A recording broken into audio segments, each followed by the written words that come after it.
Y'all niggas better listen to my daddy's podcast. Let's do it. Man, ain't nothing wrong with smoking weed. You are now tuned in to the Smokers Lounge 420 podcast. We gonna get here, a little twin.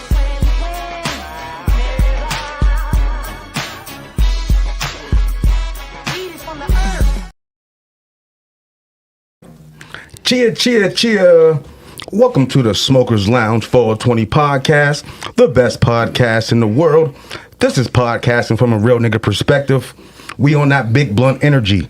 Now make sure you comment, like, subscribe, share, and follow us on all social media. Now right now I need you to light up something, pour you a drink, and let's vibe, god damn it. Now make sure you join our Facebook group, the Smokers Lounge, for news, exclusives, behind the scenes content, and all that good shit. If you have any topics that you want me and Coach Tone to get into, just hit us up there and we'll get into it. But right now is about the time I like to get into something a little bit of inspirational,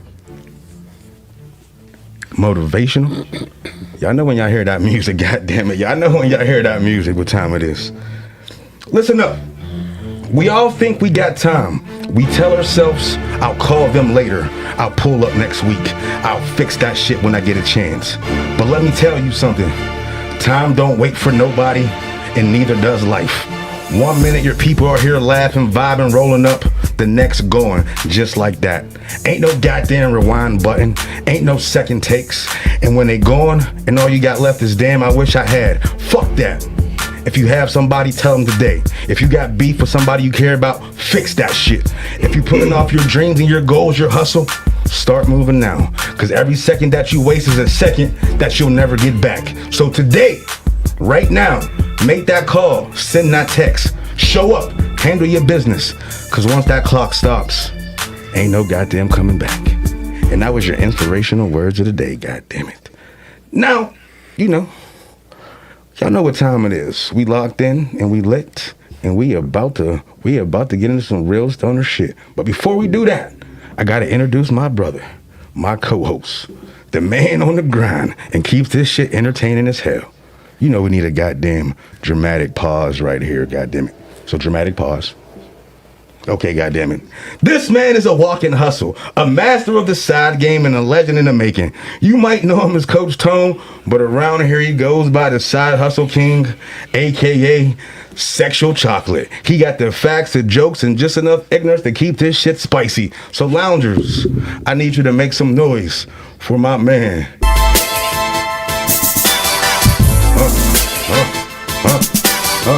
My man. Coach Tone is in the building. What's up, loungers? What's up? How y'all doing? What's good with your Coach Tone? Chilling, bro. Chilling. How about you? I'm doing good, baby. Yeah, all right. Nigga, I'm happy. I'm happy because we got a good episode today, goddammit. We definitely do. I hope they tune into it. Man, they better be tuned in. Bro, the loungers is locked in, bro. We got like 10 people in here already. Okay. Shout out to all the loungers the loungers. But they interested in you. We got 10. Yeah, hell yeah. Got about 10, you know what I'm What I saying? mean? Okay, we got DeAndre in the building. Light one up for him. Smoke weed every day. Oh, we got Emmett in the West Coast in the building. Smoke weed every day. But all right, loungers, you already know when we open up the VIP lounge, it ain't just for anybody. We only bring in the realists. We only bring in the ones who know how to grind and talk that talk. We got a real problem in the building today. A certified hustler who's been flipping plays before the business game and shit.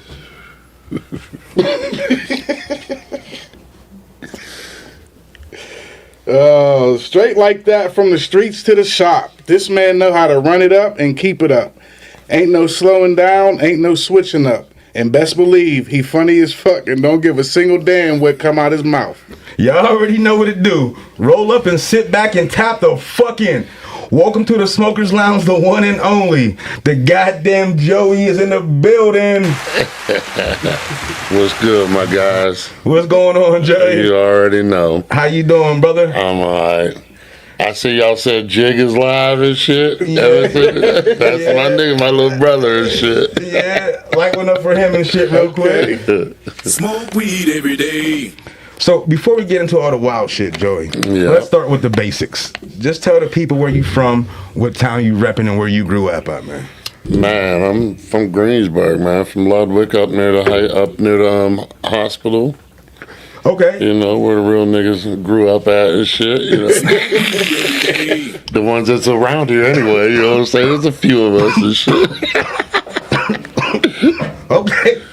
Another question for you. What type of kid were you? Wild, quiet, or already on your hustle? Man, I was probably a little sneaky little nigga. You know what I'm saying? I looked like I wasn't up to nothing. You know what I'm saying? And I'm in your back pockets and shit. That B&E game early and shit. Now, was it because you was light-skinned niggas was thought you wasn't, you know what I mean? Did that help some right there? Yeah, that definitely helped. You know what I'm saying? 'Cause Okay. y'all know y'all think we sweet and shit. You know what I'm saying? Who's y'all? When you say y'all, who's Y'all y'all? dark skinned niggas, you know what it is and shit. Let me ask you this, bro. Was it rough when you grew up, or was it like chill, or like what was it like? Well, I mean, I grew up. There wasn't a lot of black people in Greensburg, but where I grew up was that's where the concentration of them was. So there was no hood in Greensburg, but inside my house was the hood, because there was violence, there was drugs. You know what I'm saying? Like shit was crazy. So you had everything inside your household. Yeah, everything outside might have been sweet, but you know what I'm saying? Inside there, shit, you know what I'm saying? Shit was getting real, you know what I'm saying? Like, yeah, so it just depends. I had neighbors next door that was living a good life, you know what I'm saying? But that was inside their home. Right. Inside my home, you know what I'm saying? It was a little bit different and shit. So everybody's house was different. So, you know, the hood ain't got to be no actual neighborhood. A hood could be fucking one house. You know what I'm saying? Nah, but that's facts. That's facts. Now, before Coach Tone gets into the next question, let me ask you this. So, did you have like the spot? Like, was your house like the spot where like the niggas hung out at, or? Yeah, cause man, my dad's a real nigga, man. So he was like, you know what I'm saying? He was in the streets. He was, all my older homies are my dad's little homies. Okay. You know what I'm saying? So it was like, you know, yeah, my dad was, niggas was at my house playing cards. I was 9, 10, 8, 9 years old. They're shooting dice and, you know, on welfare check on the 1st of the month. The Right. 1st and the 15th, they shooting dice up in the attic. Okay. Because they all just got their checks and shit. Yeah, he was around it You real know what young. I'm saying? Like, Okay. yeah, that's just, you know, that's just how it was. I mean, like I said, it wasn't, I'm not saying I'm not from Homewood, or I'm from the suburbs. Right. I'm suburban as fuck, you know what I'm saying? Like, I'm not no hood nigga, I'm not no gangster nigga, you know what I'm saying? I'm a real nigga, you know what I'm saying? But You ain't yeah. necessarily got to be a hood nigga to come up in the struggle. Though. Nah, you know I what don't mean? think you do, you know what I'm saying? No. Because every Not at hood all. nigga ain't real, and every real nigga ain't hood. Yeah, Facts. you know. That's facts. That's facts. Go ahead, Coach. Take us away, Coach. Next question for you. Who were the OGs you looked up to coming up? Shit, I mean, in my neighborhood, it was Carlton, Teddy, Melvin, you know, the older niggas like my dad. Okay. Like, yeah, there was just, you know, my nigga Black, Ease, you know, just all the homie. It was weird when I grew up because I had two different cliques. I was the little homie in one clique with all the big homies, and then Okay. I had another clique where I was the big homie to the people my age and younger. Okay. You know what I'm saying? So Right. it's like I had like two different crews. I bounced between both, you know what I mean? Okay. So you was the old head in one crew. And then the young nigga in the other one, you know what I'm saying? So what you're telling me is you was picking up knowledge and then you was dropping it off to your homies. And shit. Yeah, I'm trying, shit. Yeah, nah, that's what's up. Amy said much love, Rick. You know what I mean? You already know. Smoke weed every day. Okay, so the next question, bro. Let's get into some hustling backgrounds, bro. So when did you first start hustling, and who put you on game? I mean, the first like real hustling I did when me and my cousin Jermaine, we used to rob my auntie. we be pinching her bags, her little quarter pounds of shit. Then we go and sell a little bit, smoke a little bit, you know what I'm saying? But then I think that was one time I was probably like 14, 15. Okay. By the time I was 17 or 18, somebody had put me on with some hard and was, sell 10 pieces of these for me, $100 a piece, and I'll give you, you can keep 300 and give me 700 back. And I sold them all that night because he gave me a phone and our pager, because this is 30-something years ago. Okay. Nigga gave me a pager and gave me 2 fiends and said they're going to be texting you tonight between 12 and 6 in the morning. So I sat on the back of my aunt's porch from 12 o'clock. I had the phone outside with the cord. As soon as they text, I'd call. It would be at a payphone, and I'd go meet them. They'd have $100, $200. I'd hook them up, you know what I'm saying? Definitely got to light one up for that. Shit, nah. Weed every day. Fact, bro. And then, And how old was you? 14? No, about it. I'm 17 or 18 17. at this time. I'm Okay. a senior in high school. Okay. Yeah, I'm just, yeah. What's up, Big Head? What's good with you, Helmet? Oh, we got Jarvis Hall in the building. Let's light one up for him. Hold on, Coach Thomas. Smoke weed We got Crystal every Ray in day. the building. Smoke weed every day. Melissa's in the building. God damn it. Smoke weed every day. And we got DJs in the building. Smoke weed every day. If you come in and shout us out, you know what I mean? If you got a question for Joey, you know what I mean? Put it in the comments. Let us know. My bad, Coach. Don't do No, your you thing. good, bro. You good. Next question for you. Did you start out small, or were you trying to jump into the deep end early? Nah, it was more, like my mom could take care of us. Like I didn't do it because we didn't have no food in the crib. I did it because my older niggas was doing it. My pops was in the game. Right. And I'm seeing like money coming in and out of my crib, and me and my mom ain't getting none of it, but my homies is getting it, and my dad is. So I'm like, well, hold up, like what? Hold up, y'all. Y'all can't be hustling in my crib now. Give me the shit. I'll hustle in here. Right. You know what I'm saying? Then we'll all get some money. What the fuck? Yeah. It was this. I told niggas, yo, you can't be hustling in my crib, because they would just come to the crib and play cards all day, and my dad would have the fiends running through. Okay. And niggas just 100 at a time, 20, 30 people a day. Okay. You know what I'm saying? A couple thousand a day coming through. Oh, damn. You know what I'm saying? So Okay. shit, I'm like, hell no, I got to get in on this. So one day, I didn't even tell my dad. I just got some work, and he wasn't there, and somebody knocked on the door. It was one of his homies. And I was like, what's up? He was like, your dad here? I was like, no. I was like, wow, what's up? He was like, you know what's up. I'm looking for your pile. I was like, I got you.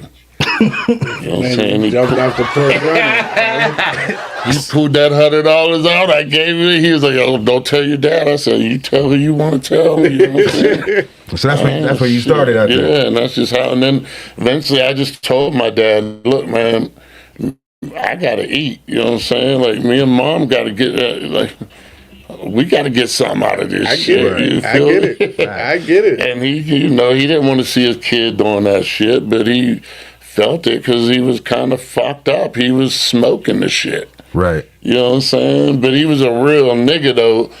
Hold on. Your dad was? My dad was a fiend. Okay. My dad was smoking, but he was a hustler. My dad's look. This is let me go back. Talk to us. My dad did 7 years in the federal prison in Kentucky for having almost like $1 million in counterfeit money back in the late 70s, early 80s, whenever I was a kid. Okay. Now, he got it from some white Italian motherfuckers.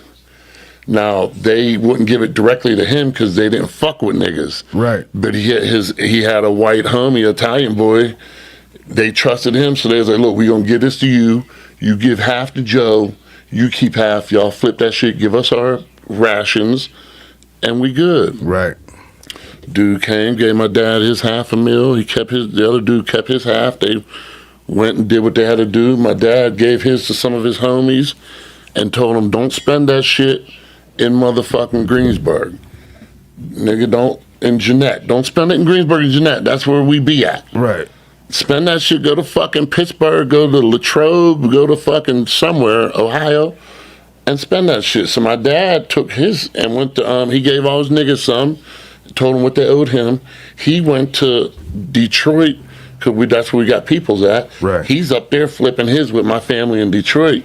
Man, the feds run up in my mom's crib and like, yo, the white dude told. You know what I'm saying? And they ran up on my crib and told my mom pretty much. I was like 4, 5. They told my mom, call Joe, you know, and they told him, well, we'll let them go whenever you come home. So he was like, fuck it. He jumped in the whip and came back to the, you know. Real nigga shit. Yeah, and turned himself in and did his bid, you know. Okay. Yeah, so it all started, you know, that's where it all comes from. You know, like my dad just, you know, he just was a hustler, you know what I'm saying? He was out here, you know, just like doing nigga shit.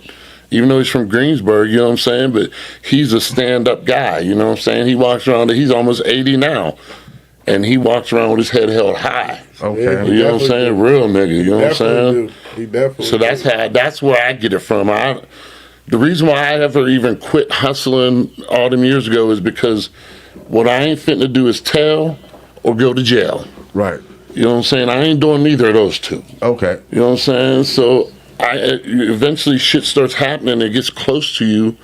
You either got to walk away or know that it's about to actually touch you. Okay. You know what I'm saying? And when I felt that shit was like that close where it was reaching out, was about to touch me, I had to be like, yo, I had to make a choice. Look, you either got to do it or quit, because if you keep doing it, you're going to have to do some time. You know what I'm saying? Okay. And that shit ain't for everybody. Nah. Now, we definitely going to get into that part a little bit later. But, Joey, what's the dumbest hustle move you ever made that you wish you could take back?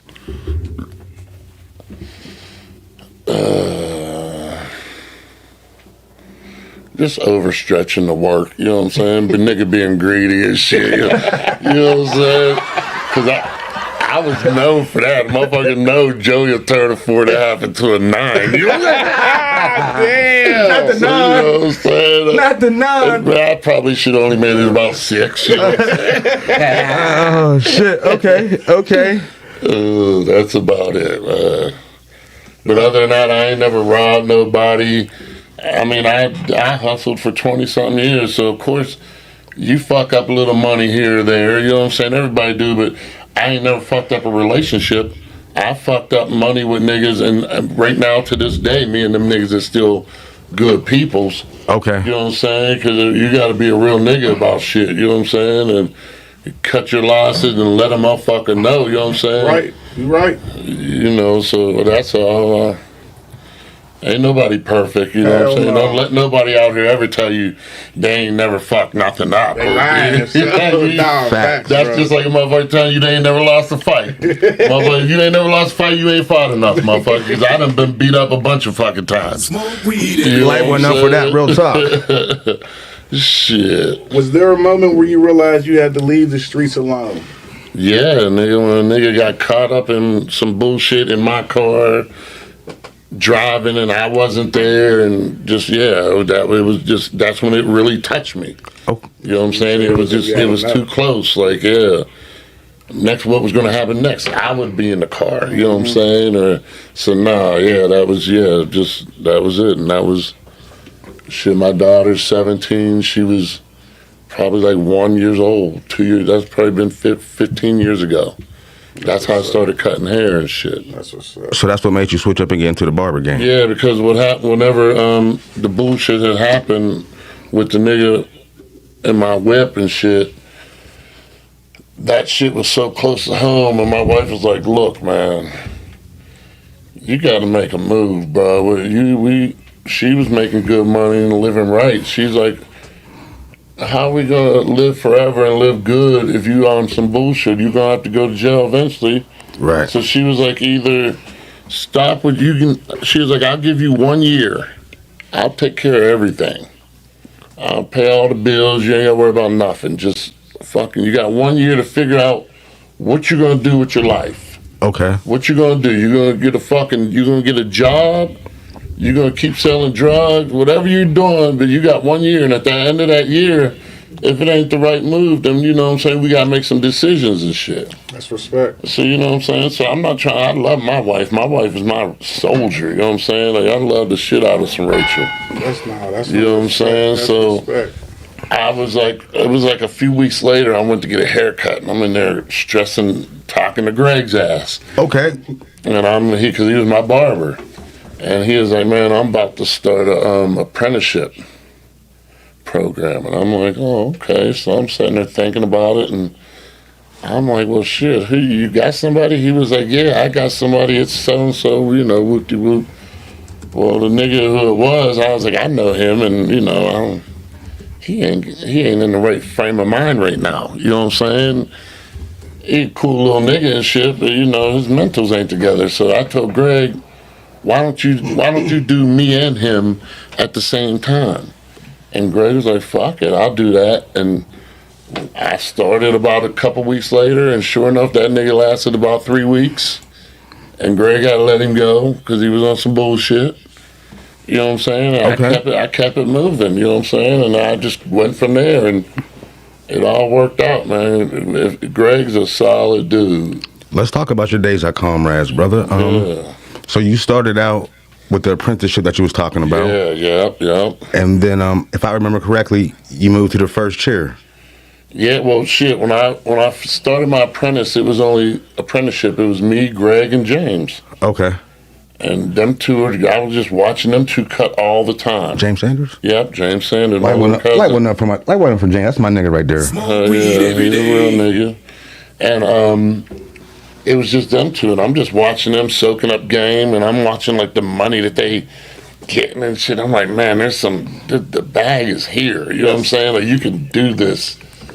But I didn't know if I was going to be able to be good enough to do it. So I'm like, man, I don't know, but I'll try. You know what I'm saying? You got to try. Right. If you don't shoot the shot, you don't know if you're going to make it. You know what I'm saying? So fuck it, I'm going to shoot the shot. So I went and I just started, you know, stood beside Greg every day for like 9 months just watching, and then he threw me into the fire. I started cutting, and, you know, and it just went from there. And then I just, you know, got my license, and then got my manager license, you know what I'm saying? And just kept trying to, you know, once you get into the game of the barber game, you realize it ain't all about cutting hair. Okay. There's other parts of it too. There's personality, there's people that are shitty barbers but have great personalities and they're fully booked. There's people that have shitty personalities and have great skills, and they're fully booked. Okay. You know what I'm saying? Like, you can be, there's people that are just ass, and they're fully booked. It doesn't, you know what I'm saying? It doesn't matter. Like, it's an effort thing. You have to put the time, put the work in, like, find your lane where you're at. Mine is my personality. Okay. You know what I'm saying? Like, I like to cut up and cracking jokes, and you know what I'm saying? So motherfuckers like that. You know what I'm saying? Like, I can make the white people laugh, you know what I'm saying? Like, niggas fuck with me, you know what I'm saying? Right. Like, the moms like me, you know what I'm saying? So I don't know. I try to use that to my advantage, you know, my personality, being witty and shit, you know, being able to cut up and talk and shit. Well, now let me ask you this: since you're talking about the barber game, which one is more cutthroat, hustling or running a barbershop? Well, it depends on how you run your barbershop, because if we're in the suburbs. This where we're at. Okay, talk to us. In this area is a little honey hole, a sweet spot. Okay. Because if the shop was down in Wilkinsburg or in Homewood, it would be more cutthroat. Niggas is gonna be like wolves. Everybody that walks in the door, motherfuckers, and we all trying to get to this motherfucker. You know what I'm saying? But in the suburbs where we're at, it's not like that. There's a kind of a pecking order. You know if you're up or not. Is it your turn? When somebody walks in, if it ain't your turn, you find whose turn it is, and you tell them, yo, you're up. Right. You know what I'm saying? So it's like there's a different kind of atmosphere when you're dealing in the suburbs than when you're in the hood. You know what I'm saying? So Right. it just depends. You know what I'm saying? I'm laid back. I would like to run my shit nice and smooth. I allow you to do whatever the fuck you want to do. You know what I'm saying? I could attest to that. Yeah, just, you know what I'm saying? Just be regular. That's all. I ain't looking for nobody to be doing no weird shit. You know what I'm Right. saying? But I'm not going to do no weird shit. Right. Okay. You know? So how'd you end up getting your own shop? Man, I never really even had no aspirations or whatever to have my own shop, to be honest with you. Okay. But after COVID hit, and one day me and my wife were just talking, like I went back to work because we were off for 3 months.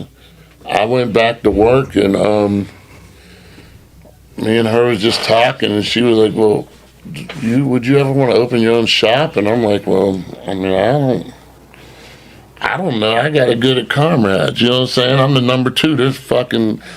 We got 12, 14, 15 barbers. I'm the number 2 guy here. Right. It goes Greg, then me. Right. You know what I'm saying? So I'm fine with that.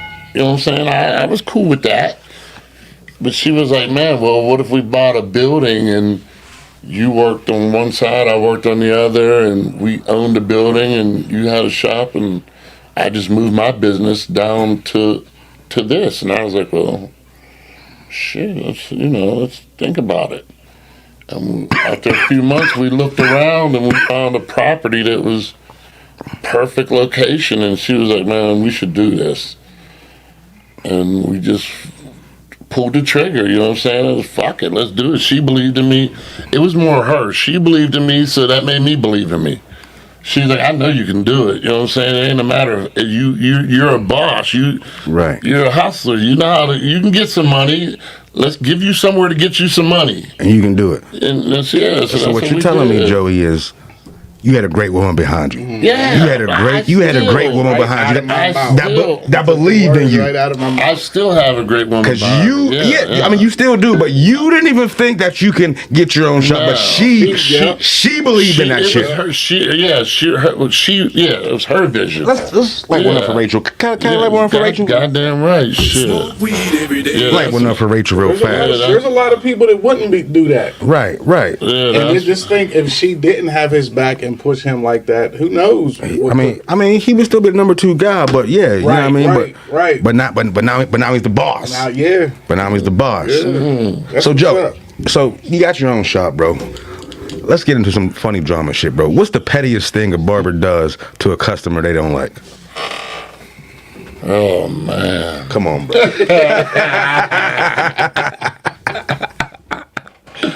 I mean, besides talking crazy to him and shit, you know, I be talking crazy to the one boy and shit. Hold on, to their face? Yeah, right there, tell that little nigga, Hey, boy. two ain't fake, bro. Tell that little nigga, I'll smack the shit. Say one more thing, man. I'll smack the shit out your little ass, nigga. No, you cracking me up. It be all good humor and shit, but you know, sometimes people will want to come in and like, they'll want a verbal spar.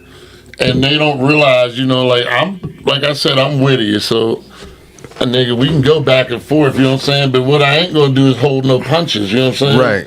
So you go ahead, get you a fat joke off on me real quick, and then I'm on your ass. Then it's over. Because that's all you're gonna do. You say you get your fat, because that's what you're gonna do. You big fat nigga. Once you do that, I'm on your ass. You know what I'm saying? So Joey, that was actually Coach Tone's next question. Have you ever roasted a customer mid-chair cut? But I think you just answered that. So Coach Tone, I think you should go with the next one. Which type of customer pisses you off the most? Oh man, I can't wait to hear this one. a nigga from the city that come in there with that hood shit and they so tough and they hustle, they got all this money, picky as fuck. At the end of the haircut, you tell them it's $27. They pull out $5,000 and be like, "Can I give you 25?" Nigga, just keep the 25, man. It's free. Get the fuck out of here. And I've seen it. You know what I'm saying? Like, don't nobody give a fuck about where you're at. I don't give a fuck if you're from Philly, from Pittsburgh, from Boston. It don't matter. You're here getting a haircut. This how much it costs, nigga, and you ain't tipping? Right. Like, what the, nigga, asking, it was 27. He gonna say, "Can I give you 25?" And then gonna pull out gonna pull out 5,000 and want some change and shit. Get the fuck out of here, nigga. Come on, Wow, man. that's wild. That's wild as fuck. Pull out of water money and then ask him to pay less than what the cut is. I had a nigga tell me the one time he was from McKeesport, and he was like, "Yeah, I'm somebody in my town." Nigga, you ain't nobody. If you ever have to say, if them words ever come out your mouth, you ain't shit. You ain't shit. You know what I'm saying? What the fuck you mean I I'm agree. somebody in my... That's fact. That's like me trying to say, I'm somebody in Greensboro. Nigga, I ain't shit, motherfucker. Fuck you. I shouldn't have to tell you I'm shit. Somebody else will say I'm shit. Right. You know what I'm Facts. saying? You don't say you shit. You know? Facts. That's why I don't like to tell my story, because what do I have to tell it for? People lived it with me. You know what I'm saying? I Right. have people, anything I say on here or any story I tell can be verified by a real nigga. You know what I'm saying? Like, Emmett said that. He said, Joey looked out for the neighborhood. I looked up to him since I was 13. Was no better nigga to come up in Greensburg. you know what I'm saying? That's Smoke that's weed my every little day. brother right there and shit. Hell yeah, I love Emmett. Emmett and Chops. You know what I'm saying? Them niggas used to, they would skip school and they'd come to my crib and they'd be throwing rocks up at the attic window, you know what I'm saying? To get your attention. Because they were scared of my dad. Okay. They knew they were supposed to be in school, so they was like, shit, I know his dad's downstairs, so they didn't want to ring the bell or knock. So So they would throw rocks, so I would look out the window and then I'd come down and open up and let them come upstairs, you know what I'm saying? And we sit up there and be smoking and shit. These no niggas are supposed to be in school and shit. Damn, you was always the old head. Let me ask you this real fast, Joey. How do you handle kids that won't sit still when you trying to give them a cut? I mean, I don't. That's why I own the shop. You know what I'm saying? I put that on another motherfucker. You know what I'm saying? You just... You ain't even getting in my chair with that bullshit. You know what I'm so saying? you don't even gotta... Nah, I'm not messing with no little... Nah. Unless the only way I will is if it's one of my clients' children already, but you're not gonna walk into the shop with no 2 or 3 year old and get into my chair, because before you get to me, I'm like, it's like Tyson's Punch Out. You got to go through Glass Joe. You got to go through this motherfucker. You got to go through that motherfucker. You know what I'm saying? then you I'm get one of to them me. motherfuckers. Okay. By the time you get to me, you done fought your way through Tone, King, you know what I'm saying? Right, so- Dylan, Colin, you know what I'm saying? Shit, hell no. Real fast before you ask that next question, cause that's a good one. Let's light one up for the staff at On Point Barbershop and shit. Goddamn it. Smoke weed You every already day. know. You know what I mean? But go ahead, Coach Tone. Who's the weakest barber you ever worked with? Who Nah, got the weakest cuts? I'm not, come on now, that's some bullshit. I'm not doing that to nobody. School? You can say No, I don't even have that in my heart. Like, I don't have nobody that, you know what I'm saying, no barber that I worked with that I hate or nothing, you know. There's a couple people that I've worked with that I don't really fuck with or nothing, but nah, nothing to put no ill will on nobody like that. We you know had to what try I'm to saying? catch you sleeping real fast. Yeah, nah, see, nah. I ain't gonna do that shit. That ain't right, you know. Well, Joey, there's something we gotta talk about, bro. Because the statute of limitations is up and there's a piece of... Oh, shit. This is the piece of the city's history. Back in 2000, maybe 2001, there was a big-ass bust that had the whole city talking. Since we can speak on it now, from your perspective, what was really going down during that time without naming no names? Man, I mean, we was getting it. I was in the thick of that shit, but I think always to this day, and it's another thing I credit this to my wife. Even though I was out here hustling, man, nigga, I hustled like it was a job. You can call me from 7 in the morning to about 7 at night. Okay. You know what I'm saying? I wasn't no nighttime hustler. I wasn't no bar hustler. Okay. You know what I'm saying? You call me early in the morning during the day, or you know what I'm saying? But the reason why all them niggas like kind of got caught up in everything is because everyone was like a one big clique from Greensburg, so everybody that was getting money together was going out together. Right. So niggas is getting money all day and all night, and then there's like 10 of y'all at the bar you know what I'm saying, showing out, and eventually, you know what I'm saying, these people, they watching and shit. Right. Well, I was into my wife, you know what I'm saying, so I wasn't going out. I'd hustle all day with y'all, but you would never see me at nighttime with them. Right. You know what I'm saying? So it was like I wasn't really put in connection with them, even though I was one of them. You know what I'm saying? Right, so right. It was, I don't know, it was a good time because the technology was a little bit before, like, this is your time about like pagers, and niggas was hitting you up and you had to know what their number was. Like a nigga hit you up and they'd say 187, you knew that was so and so. You know 333 was so and so, 444 was so and so. My shit was 13 because then my birthday's on the 13th. Right. Okay. You know what I'm saying? Okay. But everybody wanted, back when the pager day, everybody wanted to have 187 because that was murder. Yeah. You ain't killing nobody, you know what I'm saying? We ain't in Greensburg, nigga. Maybe like a 211 or something, you know what I'm saying? A little burglary or something, nigga. 187 and shit. Fuck out of here. What do you remember about the streets were moving back then? How the streets were moving back then? My fault. I mean, it was weird because, like, it was different. Like, say, like, in the late 90s, I remember, like, early 90s, in the 90s in general, being in Jeanette down in Weston with my cousins, and these niggas would be standing on the corner. You know what I'm saying? I Like, remember literally, the days. these niggas are standing on the corner and Little kids. and motherfuckers is pulling up, and you don't know who these white motherfuckers is, and they pulling up with $40, $50, $20. You just hand them shit. Well, I remember my cousins used to be like, shit, we'd be like 13, 14 years old. They're like, shit, I ain't got no real drugs. Let me get some soap. These niggas would cut, these niggas would cut up, you know, $300, $400, $500 worth of soap, sell it all in one day, and get their school clothes for the year. You know what I'm saying? Right. Okay. So I'm like, shit. So that was in Jeanette. Now you come 2 miles to Greensburg, niggas was not on that type of time. There was nowhere in Greensburg you could ride and just pull up and buy some crack. Nah, you had to have somebody's pager number or something. You had to know a house to go to.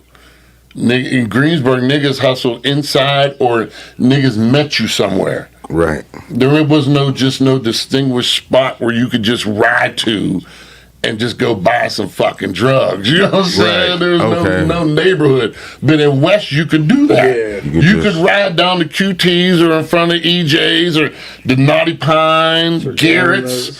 There was a bunch of different spots, you know what I'm saying, in Jeanette where you could do that. But in Greensburg, it wasn't like that. So it was like two different worlds, even though we was only 2 miles apart. You know what I'm saying? So it was kind of crazy, you know. To touch on that, what you just said, the two different worlds and only 2 miles apart.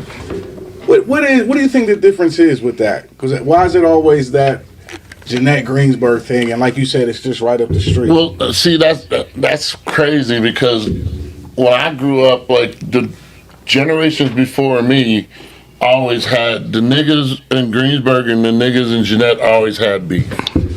So my dad and them had beef with motherfucking with you know, certain old head niggas down in Jeanette, you know what I'm saying? And then the next generation with Teddy and Carlton and them, you know, they was beefing with motherfucking Skip and, you know, all the niggas, you know what I'm saying? Okay. Other niggas, you know, Bumpy be in the mix sometimes, you know, Mark Williams, you know, just all them different older dudes that was from Jeanette. So they always was like, Greensburg and Jeanette was always, and Carlton and Teddy and Melvin, them was always fighting back and forth. So I thought that my generation, I'm like, well, we definitely gonna be having to do this.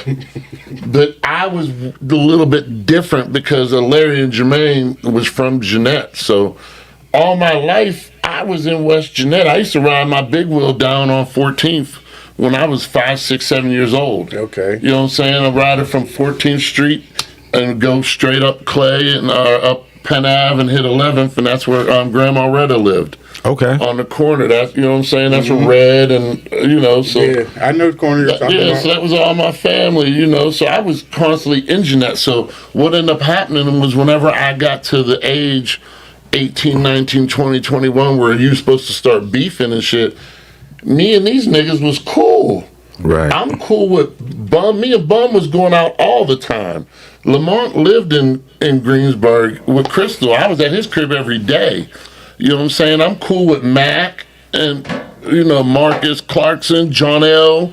You know what I'm saying? So it was like, well, there was nobody really for me to beef with. Right. So it was like the niggas from my generation, we kind of was like, shit, we all hooped together and shit. And, it kind of never really happened. I got you. You know what I'm saying? So after us, it kind of died down because it never happened. Like we just... That's what Jarvis everybody vibed, He said me, you, and Damon used to hang all the time. Yeah, I remember. Yeah, my dad, because we used to come down there to Miss Rose. My dad and Miss Rose was best friends. You know what I'm saying? And she was like the queen bee of Jeanette. You know what I'm saying? Like Rose. she was the OG. Yeah. So I knew Jarvis whenever I was a baby. Him and Hobart and them. I'm a little kid. He's like 2-3 years older than me. Light went off for Jarvis You know real what I'm fast. saying? Smoke Yeah. weed every day. Now, Joey, real fast. Joey, how did that bus change the way that you moved afterwards? And looking backwards, was there a moment that you wish you handled shit differently? Or it really didn't affect you because you said you was fucking with it, but you was like ghost? Well, I mean, it was over. Like whenever that happened, there was a line drawn in the sand. You're either going to do this or you're not going to do it. You got to either keep going or you got to stop. You know what I'm saying? Because what ends up happening, it ends up being a job. And so, Right. when you're a hustler, you end up it's your job. It is. So there'd be times I'd be at work and I'm at work making $20-$25 an hour, which was good money 20 years ago, and I'm missing $500. You know what I'm saying? $1,000. Right. You know what I'm saying? So it's like, but you got to get up out of that. You know what I'm saying? Like you can't. That's the ignorant mentality. You can't. Fast money ain't always good money if it's Say that. if it ain't right money. Say that. If you could talk to a young hustler today, what's the one lesson you'd give them? I mean, the game's passed me up, man. I don't know because technology and all this shit, and like these motherfuckers are selling heroin and shit. Like that's a whole nother demon, a whole nother game. My dad always told me we don't fuck with that. He said he ain't never fucked with it, so that told me don't fuck with it. Yeah. You know what I'm saying? So I tell a motherfucker, be careful, motherfucker. That's Be careful. Motherfucker, be careful, because you know what I'm saying? Shit ain't what you gonna do, you know what I'm saying?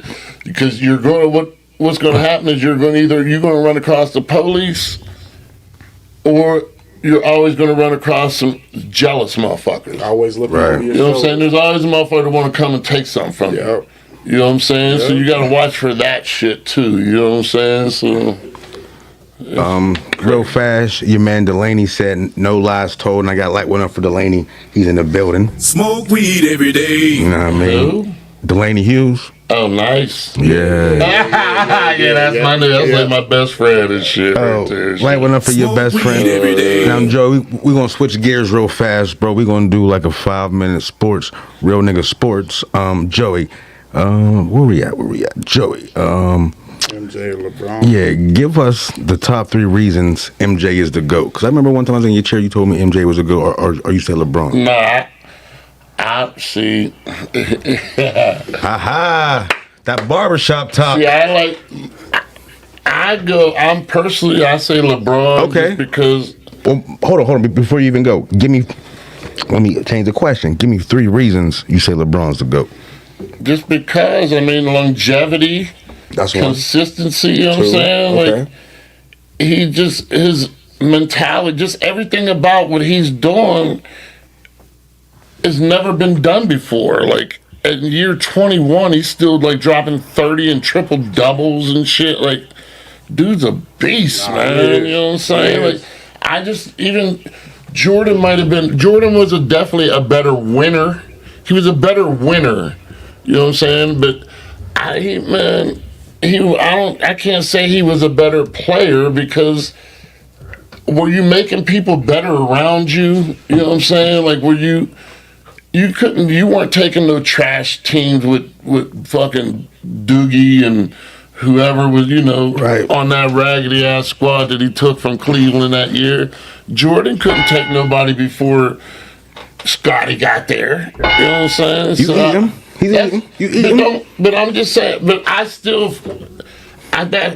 want to put them both up there. But then I put Kobe. I would put them two there, and then Kobe below them because Mike is Mike and LeBron is LeBron. But Kobe was wanting to be Mike. You know what I'm saying? So I can never put Kobe above Mike or LeBron whenever you were emulating one of them. I agree with you. You know what I'm saying? That's all. I agree with you. I would put them at 1 and 1A, and then I would put Kobe at 2. I agree with you. You know what I'm saying? But Kobe was a dog, but I Kobe agree with can you. never pass Jordan because you wanted to be Jordan. You took his fade away. His jump, you know what I'm saying? He took his whole game. Yeah, so so I can't, but LeBron came out and LeBron is LeBron. LeBron ain't Magic. LeBron ain't Jordan. LeBron ain't Bird, you know what I'm saying? But he He's got a little bit of all of LeBron, them. yeah. Yeah, yep. Yeah, so that's all, So, what's the weakest excuse LeBron fans use? Wait, say that again? Nah, that's the question I gave him because I thought you said MJ was a go. So what's the weakest fans that MJ used? Okay. That's my bad. The weakest what? The weakest excuse that fans use that MJ is the GOAT. I mean, it's the 6 rings and 6 for 6. That's my fault. You're good, bro. Yeah, it's the 6 for 6. 6 for 6. Yeah, that's he had perfection. I mean, you can't, but you got to put the asterisks. There got to be a blemish or something because what about the 6 times before that you didn't make it out the first round? You're right. You know what I'm saying? So like, there's a catch-22 to all that shit. You know what I'm saying? Like, Okay. And me personally, up until about 2-3 years ago, MJ was my GOAT. But LeBron, yeah, me too. Me too. But LeBron, his consistency, Yes. he ain't even. When's he gonna start averaging 10 or 15? What's that in like 5 years from now? He's 50. God damn! I mean, the nigga, he's still the face of the league. Like, that's crazy. Yes, he is. Yes, he is. Joey, we got 2 quick fire sports takes for you. The first one is, who's the most overrated player ever? In what sport? Basketball. In basketball? I mean... Well, fuck it. Most overrated player ever in any sport. Fuck it. Fuck it. Man, this one motherfucker lacrosse. No, I'm just, He said lacrosse. no. I mean, my shit. I mean, to me, I say Larry Bird just because I hate white basketball players, man. Straight up. You know This what I'm saying? nigga, who'd you say? Larry Bird. God motherfucker. damn. Hold on, before you go, loungers, you gotta let us know. He said Larry Bird is one of the most overrated players ever. Loungers, get in them comments and let us know what you think right now. My bad, Joey. Go ahead, brother. I ain't gonna hold you. Well, That's what I had in my head. Not for the reason he I was said about the to say- white basketball players. But that's what I had in my Coach, head. I hated his game. Like, I just old whack ass, unathletic ass shit. You know what I'm saying? Just fuck him. I ain't saying that. It ain't because he's white. Fuck you! I did say about the white man. We keep coming back to that if you want to. But I'll just say. hold on real fast. We got Greg in the building. Let's light one up for Greg. What's up, Greg? What up? We got Mama Styles in the building. Let's light one up for Mama Styles. Mama Styles. April Showers Networks in the building. Light one up for her. Smoke weed every day. But yeah, Joey. So Larry Bird. Okay, so Coach Tone, take that last question for us, brother. Would Shaq have destroyed Jokic if they played in the same era? Yeah, because he would have trashed him like he did Greg Ostertag. You know what I'm saying? Just punched that motherfucker in his face and shit. You know, little punk ass motherfucker. Okay, we're gonna switch it up real fast. Where we at? Okay, we still okay. Hip hop smoke, Joey. All right, let's get into this music smoke because I know you got some strong opinions. The GOAT rapper debate, Joey. Let's settle this right now. Who is the best rapper of all time? I mean, see, man, this is a Yeah. this is crazy because see, I'm at the age. Talk to us. My first concert I ever went to was the Sugar Hill Gang. Okay. You know what I'm saying? Goddamn, that's shit. That was in 1970 something, 80 something. Niggas wasn't even born So yet. that was, you know what I'm saying? Right. So I was there from the very beginning, you know what I'm saying? So I understand when people have, like people say Wayne or this person, that. I try to go all the way from, to me, I don't know if I could just give one because I got, Rakim and Big Daddy Kane, them was lyrics that shit they were saying was crazy. You know what I'm saying? These niggas was, and they wasn't even doing a lot of cussing then. Right. And that shit was spitting. But then I fuck with Jay-Z and, Nas, but to me overall, my number one favorite rapper is Brad Johnson. Scarface. Listen. That's who Greg just said. You know what I'm Scarface. saying? Scarface, that's my Smoke person. weed every day. Greg who? Greg Henderson? Greg Henderson. Greg's in the building. He just said face. He just said face. Okay. Yeah, that's my number one guy, man. I got hooked on him in the late 80s, them Ghetto Boys and first ones, whenever the light-skinned nigga was in there. And Okay, you fucking okay. yeah, I've been fucking with Ghetto Boys and Scarface and them. Jarvis put Tupac. I knew he was going to say that. Yeah, Tupac's definitely, he's definitely up there. I don't have Biggie up there because you didn't have enough. I don't have, here's my favorite one. You know who I don't got up in that one? Who? Hold on, before he said, can I say who I think he's going to say? Eminem. Hell no. But hold on, we're gonna ask you who the wackest. Coach Tone, get that next one. I got you. Jay-Z or Nas, who really won the beef? Nas won the beef, but Jay-Z is winning in life. You know what I'm saying? So, Nas finally is catching up because he hit his lick from the Hennessy and some business moves where now he got some hundreds of millions. But there was a point where Jay-Z had about 800 million and Nas had about 8. Yeah, right. You know what I'm saying? Right. And he was winning in life. You're Okay. right You know about what I'm that. saying? But I fuck with both of them. Okay. So you was just talking about Biggie. Biggie versus Pac. Who had the better catalog? Pac, what do you mean? He got West Side. hundreds of. He probably got 1,000 more songs than Biggie got. And I'm not talking about once Biggie died, now niggas start listening to Party and bullshit and get the fuck out of here. That shit. We ain't listening to that shit, motherfucker. What we ain't doing is going back in time listening to that bullshit. You know what I'm saying? Get the fuck out of here. The next one I got for you. What's the hardest diss track ever made? See now, it can go back to Cool Mo D and LL. Okay. You know what I'm saying? You can go back to the 80s, but I would still have to say hit 'em up. You know what I'm saying? Hit 'em up. You know what I'm saying? And who was that beat between? Who was that between? Big and Pac, Hey. dude. Okay. So The way you looking at me, you a big fan, huh? nah, I was throwing with them W's back in All the day. right, about to say, you kept looking at me. Yeah, nah, I you ain't can know. ask Prez. Now before I ask you that next question, so fucking his wife was that was a nail in the coffin for you right there. I mean, did he really even smash her? You know what I'm saying? Because sometimes all is fair in love and war.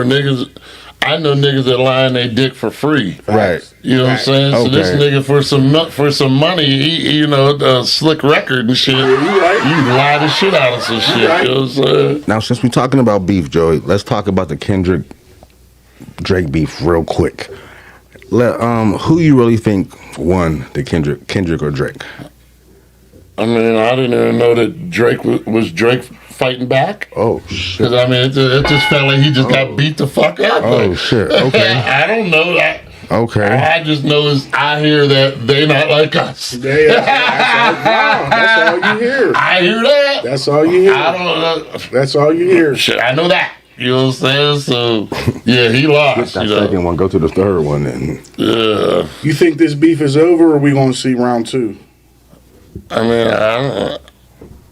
I really don't give a fuck. You know what I'm saying? Like, I don't, like, to me, it's corny anyway, because back when, like, when they say beef, like, nigga, when it was beef, niggas was dying. Like, Right. so is this really beef? Is y'all niggas beefing? Like, is y'all squads, like, shooting and y'all Right. stabbing and doing shit? No, that's real shit. So I don't know. Like Ace Young and then Folio, them niggas had real. That was real like beef. them Chicago niggas when they be beefing and shit, they really beef. Like telling you, nigga, when I see you, I'ma kill you. Facts. You know And they what I'm need that saying? shit. They need that shit. So In your opinion, Joey, who's the better artist?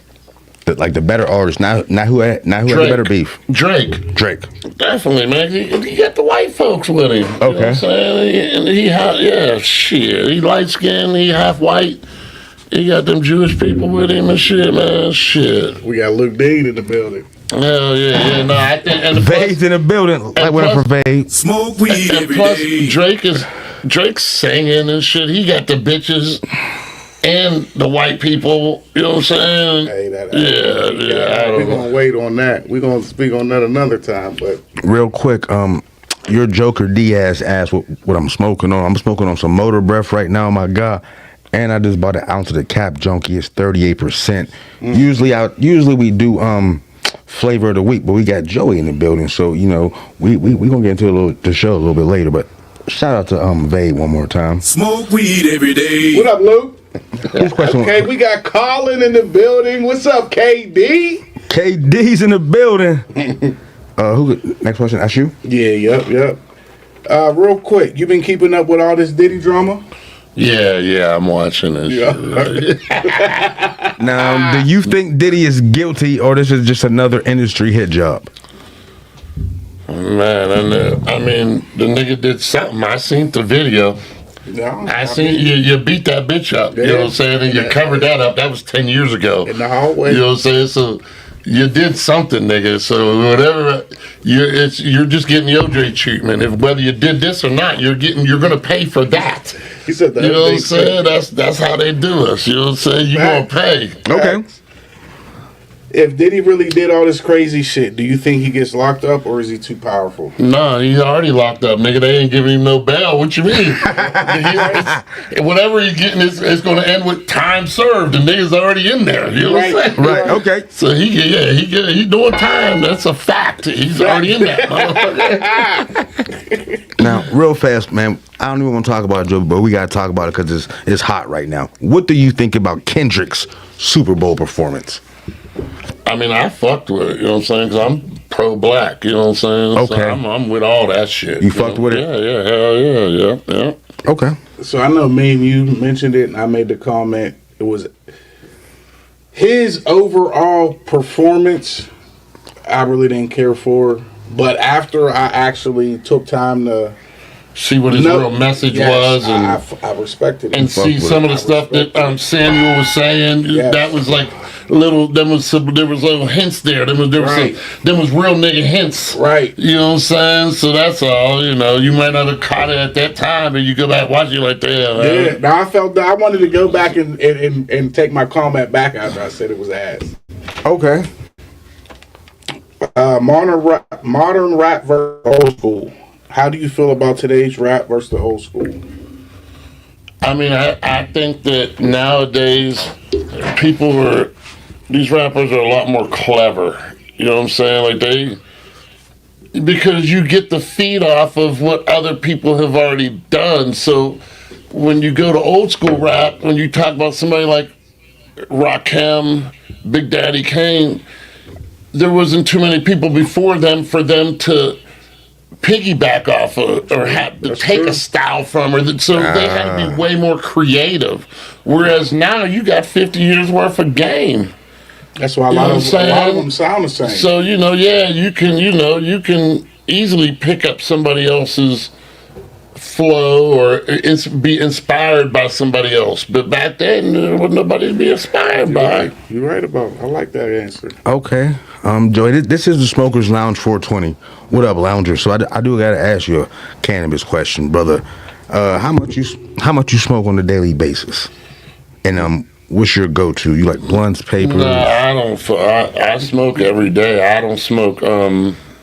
Shit, this joint right here. First time I smoked a joint, probably 6 months. Like that nectar. I smoke. I use a nectar collector and a torch, and I smoke concentrates. Okay. I get up at 5 o'clock every day. By 5:15, I'm smoking.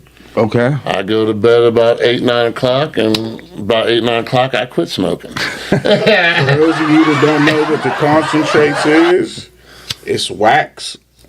And if you're a regular flower smoker, I advise you to be easy. Yeah, I don't smoke wax because that shit'll put me on my hat. Yeah, I smoke that shit off from the time I wake up to the time I go to bed and all day in between. All right, Coach. So, Where we at? What's your good? Oh, okay. Ever had an edible that took you too far? Yeah, whenever I first when I first started fucking with them edibles about 6, 7 years ago, somebody gave me 100 milligram. It was just one big teddy bear, and they told me just shoot it, eat the ear. Did they tell you it was 100 milligrams? Yeah, they said the whole thing's 100 milligrams. Just eat the ear because you don't want to be fucked up. So I'm like, all right. When I went home, I'm like, nah, nigga, I threw that whole thing in my mouth. You know what I'm saying? Stop. Man, I ate that shit, man. It was on my wife's birthday. It was like 11. I did this shit at like 11 in the morning and shit. We're supposed to be going to like early dinner at like 2. It's like 2 o'clock and I'm fucking, I'm looking out the window. My eyes is fucked up and she got friends coming over and shit. I'm fucked up. You know what I'm saying? Man, I couldn't shake this shit for shit, man. We get over to D'Annunzio's and we're eating and shit. And, man, I fucking probably ate a loaf of bread and 2 pounds of spaghetti, boy, to shake that shit. You had to bring that back to life. Yeah, boy, that shit had me fucked up, boy. But yeah, I fuck with the edibles, but my thing is I can only do it every so often because I have a high tolerance. So if I do it more than once, or if I do it like twice a week, by the second time, I won't feel the same as I did the first time. You know what I'm saying? So I do the edibles every couple months or so. Yeah, I fuck with the edibles and shit. Okay. I fuck with the mushrooms too. I like mushrooms. Okay. I ain't never fuck with them, but since you said it, I'm gonna try them out. Hold up. You never fuck with mushrooms? Nah. Not once. Hell no. You. Nah, nigga, I fuck with weed and I fuck with Molly. That's it. Yeah, I ain't never mentioned no Molly. Nah, that's it. Joey, Trump's back in the White House. How you feel about that? The same way I feel about Eminem, motherfucker. You know what I'm saying? Fuck. I'm like Benzino on Drink Champs. You know what I'm saying? Fuck Trump. You know what I'm saying? You see that Benzino in there when he kept saying, fuck Eminem. You know, I love Eminem. I don't fuck with Trump and shit. I don't give a fuck nothing about his politics. I just don't like racist white motherfuckers. You know what I'm saying? So that's Nothing but facts. yeah, that's all. No more, nothing less. So, Joey, should trans women compete in women's sports? Nah, hell no, shit. I mean, fuck no. You can be a woman and you want to come on over to the man's side and compete, yeah. But nigga, what you ain't gonna do, first of all, the first move you gotta do, cut your dick off. Cut your dick off, show me that you really mean it. You know what I'm saying? Once you do that, if you cut that dick and balls off, then all right, I'll consider it because you committed to this shit now. Hey, man. You committed to this, you know what I'm saying? So I don't really believe, it's some bullshit, you know what I'm saying? But if you willing to cut the shit off, then I'll listen to your argument, you know what I'm saying? But if you ain't cutting it off, You ain't just gonna tuck that shit, motherfucker. You know what I'm saying? No, hell no. So what about gender neutral bathrooms? I mean, I don't give a fuck because all I'm doing is I ain't setting down no way, no how anyway. I'm coming in this motherfucker, I'm pulling my dick out and I'm pissing. So whatever you're doing here is on you, you know what I'm saying? I don't give a fuck what you are. Right. I'm not, even if I do go into a stall, I don't sit down. I'm in here to piss, you know what I'm saying? I don't shit in public, you know what I'm saying? In stools, in urinals, you know what I'm saying? The fuck out of here at the mall and shit. I don't shit at the mall or hospitals, you know what I'm saying? Hell no. Hell no. Shit. So Joey, you're mixed, but I heard you don't like white people. Nigga, are you racist to your own race? I mean, well, my race is black. I'm my dad. My dad's a nigga. I'm a nigga. What I was always told was if the Klan came, was they gonna say, "Oh, you're half"? Well, we'll just take your dad, nigga. They killing me, my dad, and my mom for her white ass messing with the nigga. You know what I'm saying? Correct. I don't believe in. I respect my mom. She's white or whatever, you know, but I'm not white. That's just, I wasn't raised white. Like, even she's white and didn't raise me white. Because my grandma was white and she had 6 kids. One of them, my Aunt Amy, is half and half. So my grandma messed with niggas. Right. So then all my mom and all her sisters were white, besides one. They all mess with niggas.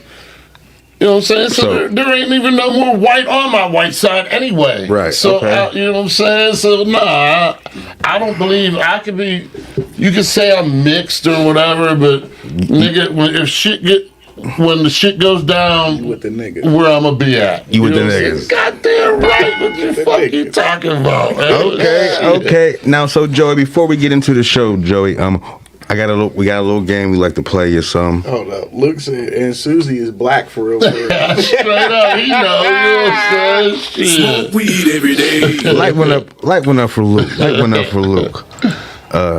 You want me? We're going to keep it G. Okay. Game instructions. Yeah, Joey, we got a little game on the lounge like to play. It's keep it G or let it be. This is how it works.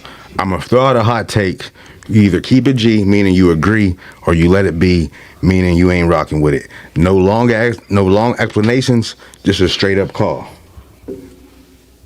You doing the first one for me? No, you ain't even there. But hold up, this ain't a regular debate. We got a nah nigga moment. If somebody calls out some wild ass shit that you don't agree with, if Coach Tone say some bullshit, or if I say some bullshit, or if you say some bullshit, you can say nah nigga.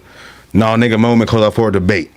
You know what I mean? Coach Tone was supposed to read that, but he don't got his shit open. You know what I mean? They're bullshit. It was open, but I was already ahead of you. Oh, you know what I mean? God damn it. So I need direction and had to say Coach Tone said.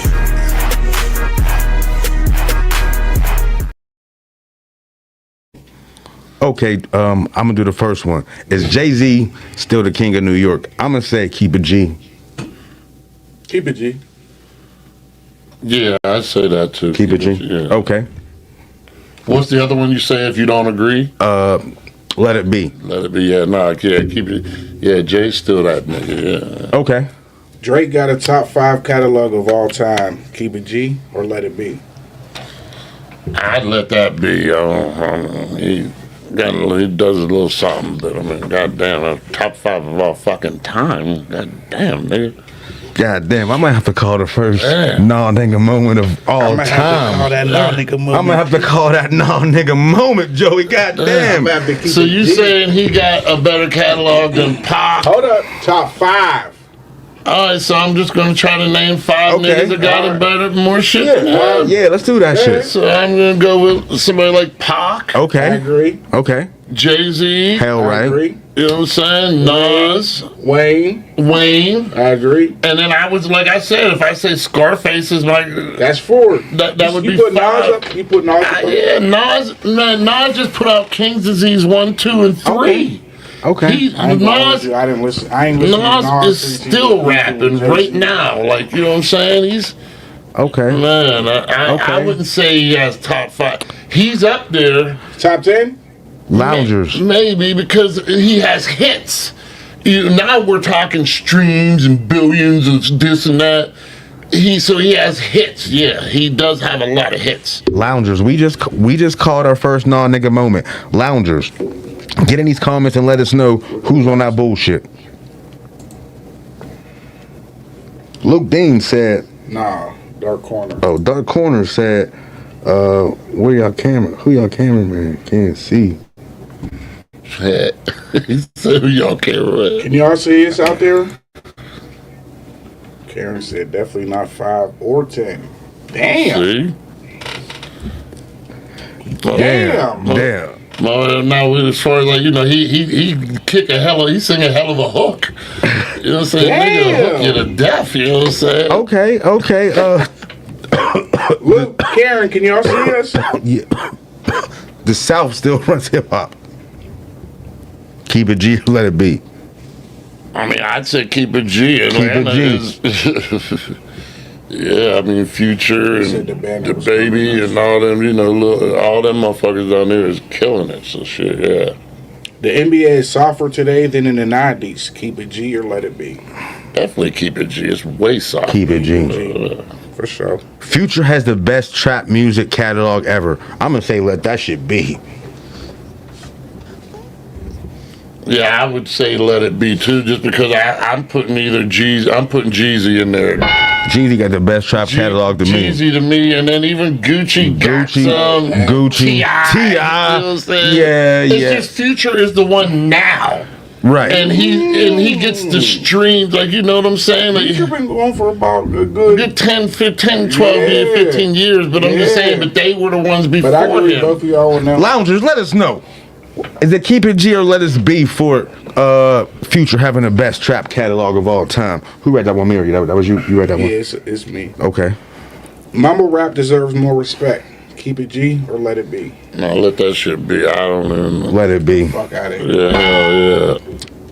I didn't even know that was still a thing. They still do that and shit. I mumble talk. Motherfuckers are probably like, what's this nigga saying? They can't even understand me when I'm just talking and shit. 7. We on 7. 7. I'm gonna skip 7 because I think Joey already answered that one earlier. AI is the most influential NBA player ever. Keep it G or let it be. Man, I'd say keep it G. I think so, man. Me too. Keep it G. Man, he had niggas coming out here with cornrows and suits. And, I ain't going front. I had the cornrows too. You know what I'm saying? Like, I had that good hair. I couldn't really get them cornrows and shit. My shit wasn't right and shit. Luke said Future got it for now. Oh damn. Okay. Loungers, you heard what Luke said. He said Future got it by now. Should we have called a non-nigga moment on Luke Dean? Yes, we should have. You know what I mean? Go ahead, Coach Tone. Wayne had a bigger impact on rap than Kanye. Keep it G or let it be. Wayne? Yeah. Lil Weezy. I mean, damn, that's close. Yeah, that's like so. But I would say, nah. I would let it be. Let it be? Kanye is doing both. He's producing and he's rapping. You know what I'm saying? So I would have to give him the edge. We got another non-nigga moment. Got hit with the non-nigga moment? I mean, me personally, keep it G. Okay. But a lot of it got to do with what the hell Kanye is doing now. Yeah, because he's so fucking weird and Hey, crazy. man, And what's plus, wrong with him? But also, he ain't put out no music in forever. No, he hasn't. And you lost me once you did that church shit. You know what I'm saying? Yeah. Like I was, that was something different. So I like Wayne better, but I'm saying Kanye, I feel like his hand is in more shit because he's a producer. So he's producing shit for Jay-Z, you know what I'm saying? Right. For all these mad, crazy, the best artists, you know what I'm saying? I guess. So that's the only thing. That's where I'm like, that might be a tie. You know, I don't know. A lot of niggas would have a career if it wasn't for Weezy. Okay, loungers, let us know what you think. And our last one before we get into the show. Women are running hip hop last year more than men. Keep it G or let it be. Shit the fuck be. Yeah, let that shit be. I don't listen to female rap. Only chick I fuck with for real. I mean, granted, there is some. They doing their thing, but the only one you'll catch me listening to in my shit is Glorilla. Only one I can say is okay, Glorilla too. So I ain't gonna call no real nigga moment because it is only Glorilla. So I'm not listening to Ugly Red. nah, I don't. What about Lotto, I might just. I was gonna say Lotto or what about Meg? I don't fuck with Meg. I don't fuck with Meg Thee Stallion. either. I don't know. I don't listen to female rap. Yeah, I don't. I can't.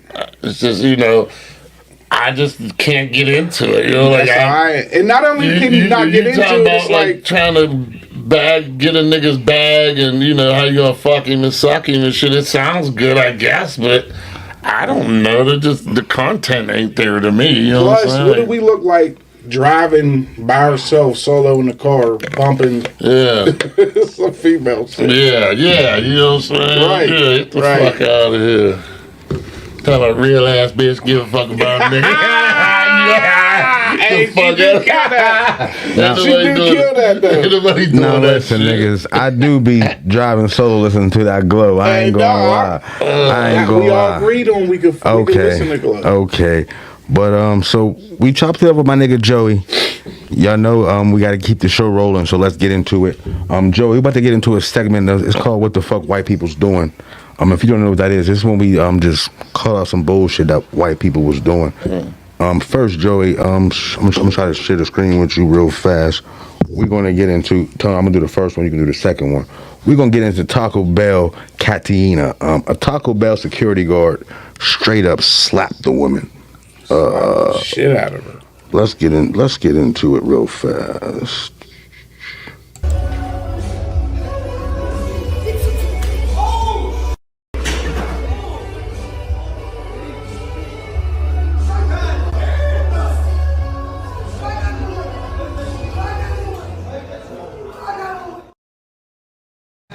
That's his bitch. You know what? Hey, the way he smacked her for real. Yeah, motherfucker, you hit her like you fucking her and shit. What you doing, bro? You can put your hands on people like that. Yeah, so that was that. So that, I can't even get it out. I want to know what she did to make him smack her like that, bro. Real shit. Straight up. So that was the first one right there. Oh my god. Oh god. Second one. Hold on. So first we got to give it a rating. All right. Joey, I don't know if you know how we do it here. We rate everything on jars of mayonnaise. 1 jar of mayonnaise is a little bit of white shit. 5 jars of mayonnaise is the worst white shit. And if they get the golden jar of mayonnaise, that's the most white shit ever. Coach Tone, what did you give that one right there, Coach Tone? I might have to give that the golden jar. Joey, what Definitely the Nah. golden jar. No, I'm not giving that because a nigga would have did that too. Just because he was white, the dude that smacked him was white. yeah. It looked like he was. I mean, a nigga would have did the same shit. Matter of It fact, depends what was niggas said. probably do that shit every day at Popeyes in the hood. You just don't see it on tape and shit. Hey, what Cam say? Niggas get smacked every day, B. Yeah. You No, gonna he be said, alright. niggas get killed every day. Yeah. Now, real fast, Coach Tone, can you read that on the screen real fast? Can you see that? Yeah. Okay, read the levels for us real fast, Coach Tone. Number 1 jar of mayo, mild white nonsense, just some goofy shit, nothing too wild. 2 jars of mayo, curious Caucasian behavior. White folks getting adventurous but not too crazy. 3 jars of mayo, borderline ridiculousness. This is when shit starts getting out of pocket. 4 jars of mayo, extremely out of pocket. With caucasity. Peak levels of why the fuck would y'all even do this? And 5 jars of mayo, full-blown colonizer madness. Top tier, what the fuck behavior. We have reached critical mayo levels. Yes, sir. Okay, Coach Tone, the second one. Fast food security guards be acting like the Secret Service. Bruh, this is not a presidential detail. It's a spot that sells Baja Blast and $2 tacos. Hold on, let's get into the second one real fast. What the fuck is white people doing? Number 2.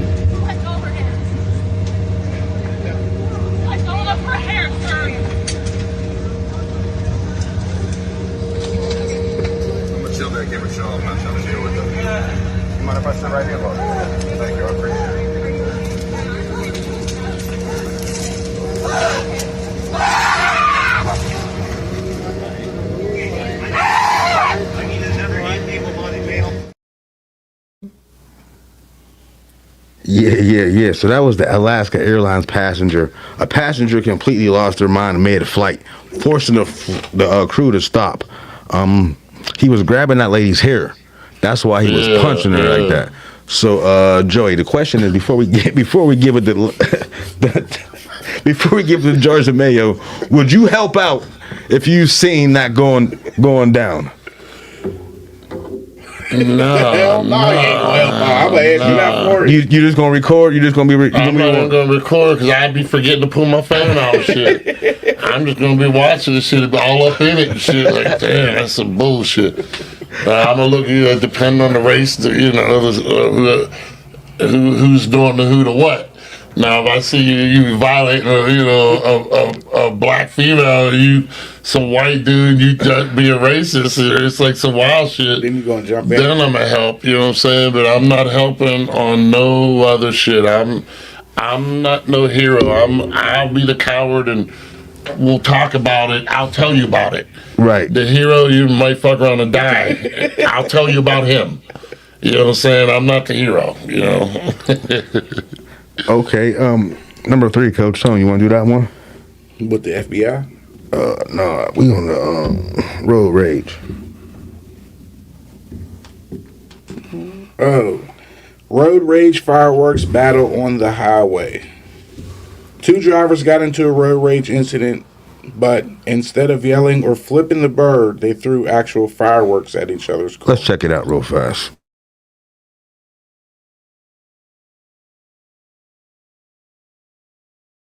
The driver and passenger of this truck are wanted for questioning in connection with an apparent road rage incident that left a woman terrified. On Saturday, February 1st, around 9 p.m., the woman was driving southbound on Central Valley Road when this 4-door Dodge truck began following her car.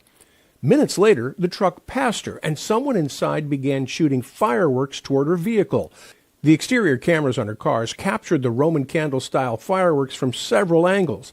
The woman tried to drive away, but the truck pursued her. At one point, she saw someone in the passenger seat launching those fireworks toward her. The truck drove away as the woman pulled into the parking lot of a Fred Meyer store. Do you recognize this truck? If so,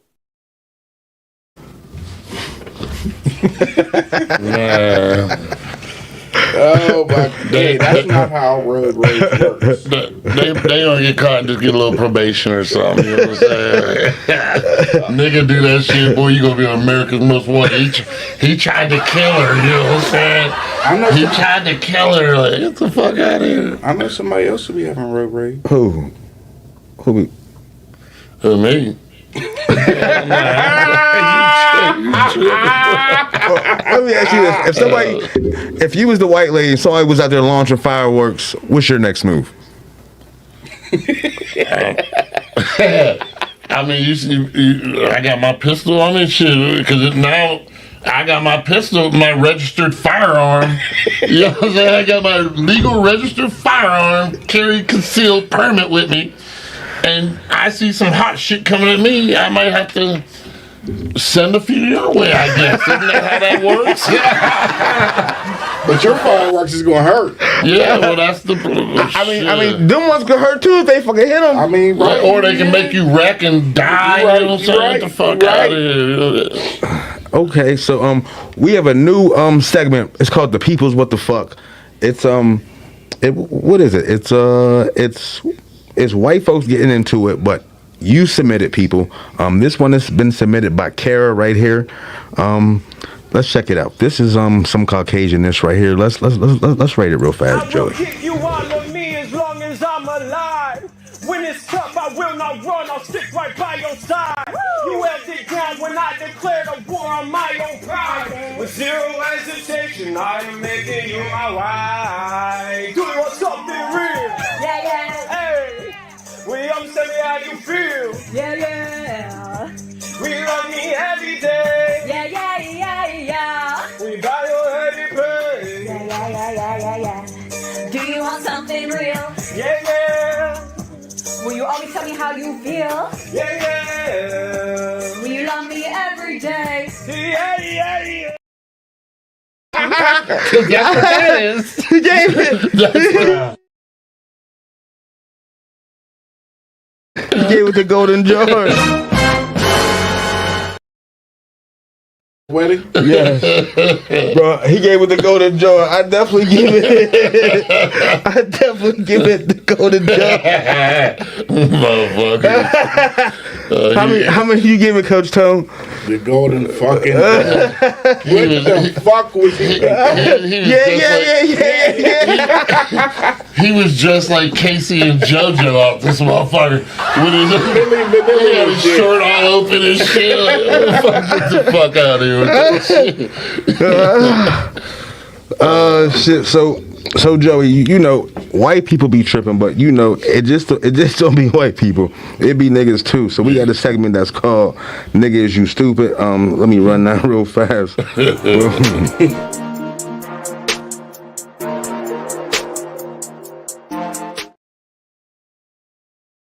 So I'm gonna do the first one real fast. The first nigga is you stupid, Joey. We gonna where the fuck is it? It is Marcus Jordan. He got pulled over. Yeah. Bro, really, he tried to use his last name like it was a get out of free jail card, telling the cops how Michael Jordan like that was gonna make it was gonna make him drop the fucking cuffs. Let's see what was going on with Michael Jordan Jr. I see that. You want to help us? We're going to try. Huh? We're going to try. Right, what happened? What happened? How'd you get on the tracks, man? Alright, good. Help us try and reverse this thing out. Well, hang on. You are stuck. Come here. You know the trains come by right now, right? No, I know. That's why I'm trying to get the fuck up out of here. We thought we were making a right, and I fucking turned onto the train tracks, apparently. I'm trying, but yeah, we're not getting back in the car right now. This nigga said I thought I was making it right. And we turned on the train tracks. All right, come on, stop playing.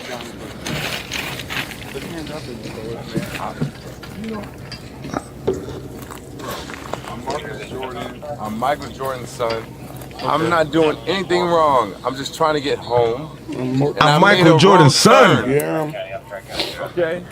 And clearly, we would just like to get our car off of the fucking train track, which we were not trying to be on.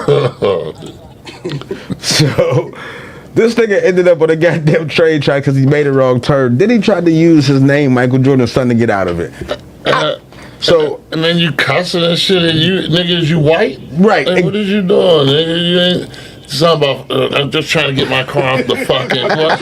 You better be talking about doing on the track. You better be talking about, I'm sorry, sir. Yes, sir. You know what I'm saying? You better be gentle with these motherfuckers. Especially if you know that you're hot, because he ended up getting caught with like a bottle of Coke, and he was drunk as hell. Yeah, you could hear that he was sauce. You know what I mean? And he was talking to the cops like that. Like, come on, you can't just be talking to the cops like that.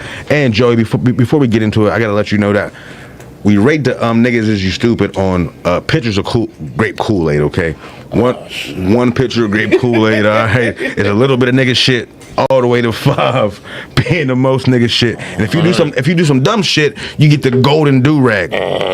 That's if it's recoverable. But if it ain't recoverable, you get the diamond do-rag, goddammit. All right, so that's how we rating this. So I give him 4 pictures of great Kool-Aid right here. You know what I mean? It ain't the worst. He tried to use his dad's name, but it ain't that bad. I'm gonna have to go 4.5. 4.5 pictures of grape Kool-Aid. Yeah, I tried to make it right, ended up on the track. Yeah, this nigga's tripping, but I mean that's just some drunk shit. I mean that's only like two Kool-Aids to me. That ain't okay. Bad shit. That ain't nothing major. Nah, hell no. All niggas gonna shoot their shot. You know what I'm saying? To try to get out some shit. You're right with that. You just don't know. You don't know that you're gonna sound fucked up like that. You're right. Absolutely correct. In your mind, you think you finessing and shit, but you end up sounding like a damn fool. I'm gonna have to go down the whole picture. Okay, so you going to 2.5, 3.5? Okay. Cause you right about that. If I knew somebody, I'm gonna try to say their name too. Straight up. Straight up. Yeah, shit. Okay, go ahead, Coach. I'm here for number 2. Bounty Tank and his shooter. The Double Dummy special. The shooter shoots a bounty hunter on camera and still fumbles the mission. We're going to... here we go, right here. Joey. Nah, nigga. Number 2. Hey, get a cruiser down here. Get the spotlights on this house. Corner, go. Get the house. We got an armed defender in there right now. Hey, let's get him moved. Cover. Get back. Get back. Cover.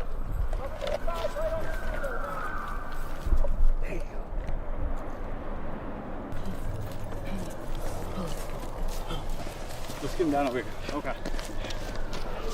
He's knocking on the window. Hey, come on, your hands up right now. Come on, your hands up right now. Let me see where you're at, man. 3 or 4 males just ran up. Getting shot, the bounty hunter ended up getting shot. He would remind me of a black dog, the bounty hunter and shit. I give that 5 jars of I give that 5 pitchers of Kool-Aid.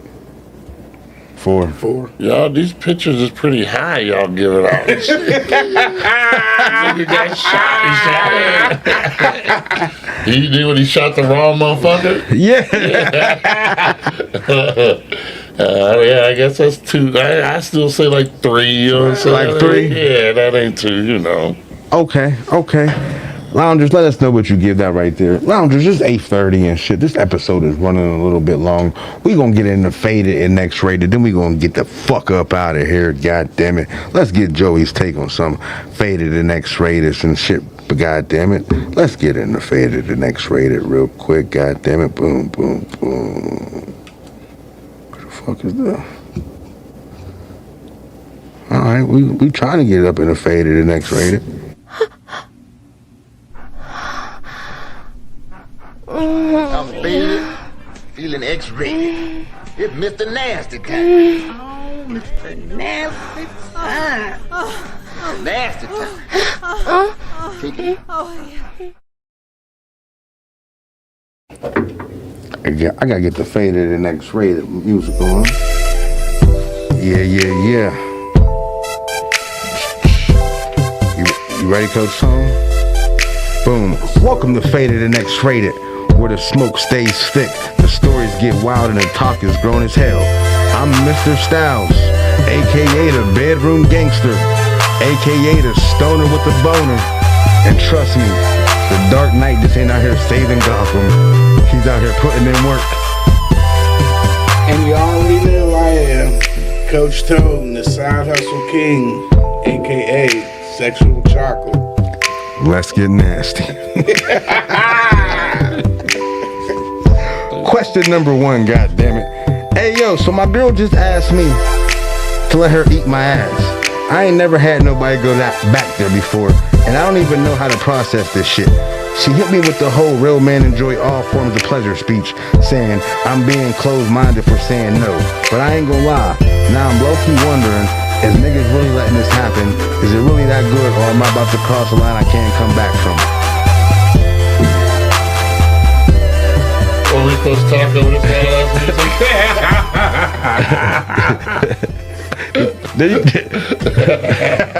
I was waiting just the shit gonna fade out or what, nigga?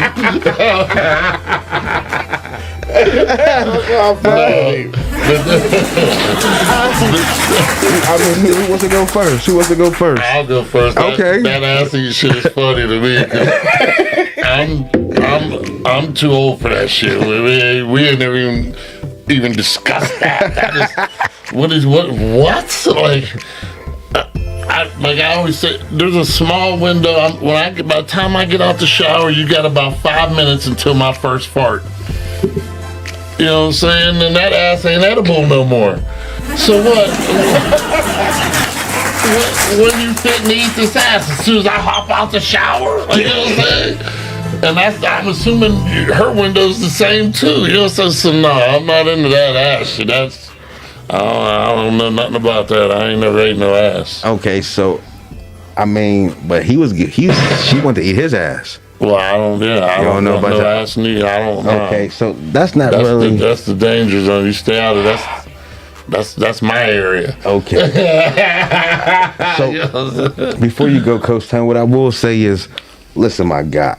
What I'm gonna say to you right now is anything that you do with a lady isn't gay. All right, that's what I'm gonna tell you right now to your face. All right, what I'm gonna tell you is. The year was like 1998. My man Jason hit me up. I ain't gonna drop his last name, but if you know Jason, he lived on Wood Street. God damn it. All right, he hit me up and he said he had ass eating blank. I ain't gonna say her name because she's still in these streets. In 98? Yes. Oh, she's advanced. Yes. The nigga I didn't even know they was doing that then. I didn't hear about it until the song Groceries. Listen, on Wood Street, them niggas was freaks, all right? Them niggas was freaks on Wood Street. Said ass eating blank was over there. I went over there.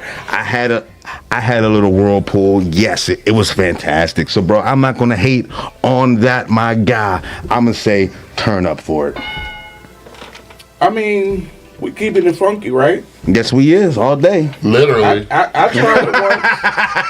I tried it once. Okay, there we go. And I ain't going to lie. It was all right. I just wasn't comfortable being in that kind of position. Okay. As a guy. Oh, would she put your legs up? Was she holding your legs up? Hold his legs up. Not holding them, but yeah, kind of. You all propped up. And yeah, I didn't. Either you all bent over and shit. That just ain't for me. Yeah. Like I said, I like to experiment. I tried it once. Okay. You said experiment. You know, we only live once. No, I ain't never ate ass. So, I mean, listen, 15 minutes out the shower, yeah, baby, all over, yeah, Look, we ain't even. What? If you could just. Nah, I'm everywhere.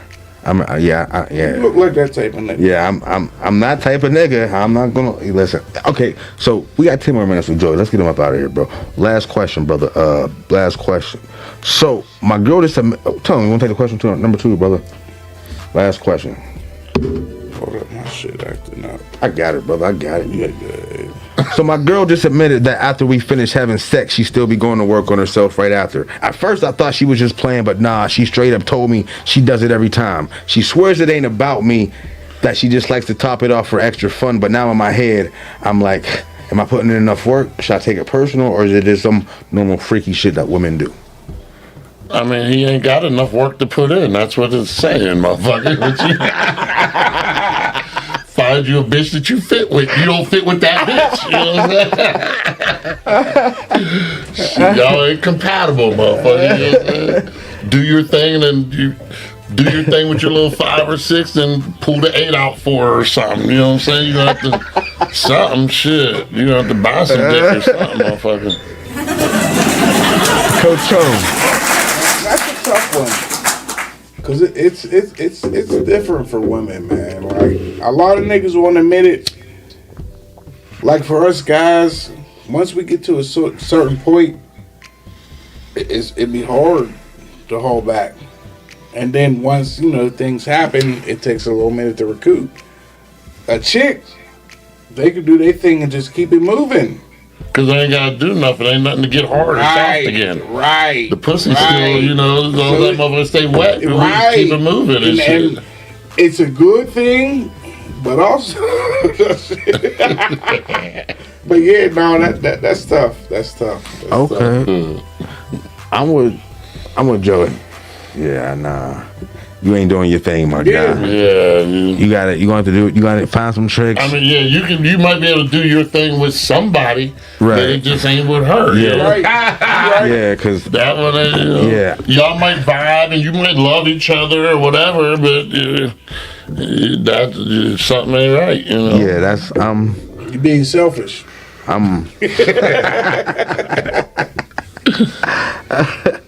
I am with Joey right there. Yeah, so that was Fuck You Friday right there. I want to thank the Loungers for vibing out with us real fast. You already know.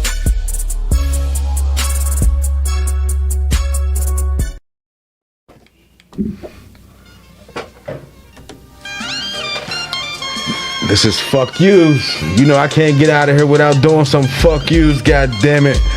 All right, loungers, you already know what time it is. Some people, things, just gotta get some fuck yous. You know, I want to give big fuck you to the Valentine's Day price gouging. They making you pay $100 for roses, $300 for a dinner. Fuck you and fuck you. Fuck you to gas prices. They said once Trump got in, that shit was going to go down.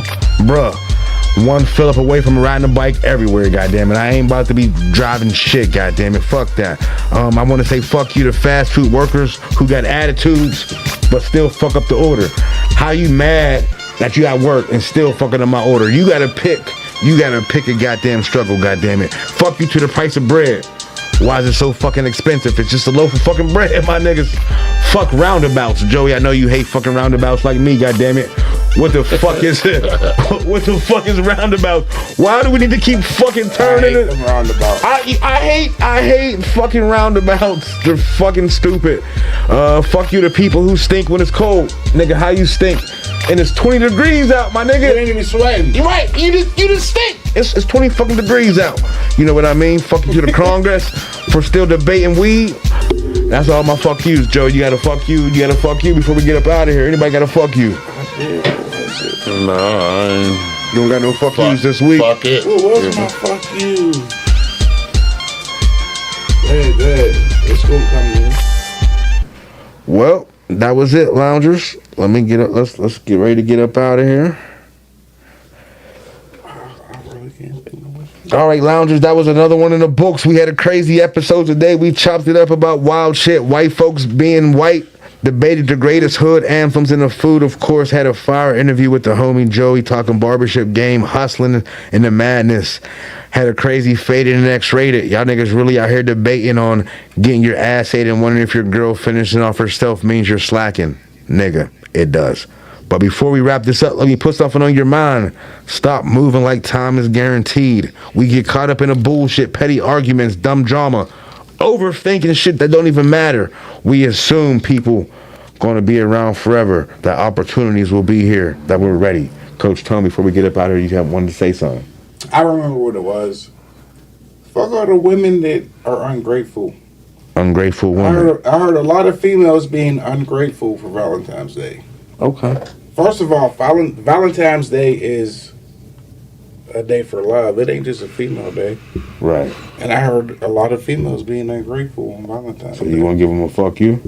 Fuck you. Fuck you. I ain't talking about mine. Mine was very grateful. Okay, but everybody else. Okay. Well, Joey, you got anything before we get up out of here, brother? No, I'm good to go. It's a blessing to meet and talk to y'all niggas, you know. Okay, and just let them know where they can get the cuts at, brother. On Point Barbershop, you already know. Yes, sir. Before we end, I just want to give a big thanks and a shout out to Joey for letting me do my apprenticeship at On Point Barbershop. Let's light one up for Joey one more time. Smoke weed Thank every you day. for coming through the lounge and doing the interview, the first episode of the VIP Lounge. Joey killed that shit. Remember, be present, be real, be about it. Because the only thing worse than losing time is realizing it's too late and that you wasted it. This has been Furious Thoughts, and this has been the Smokers Lounge 420. Keep your head up, because you can't see shit looking down.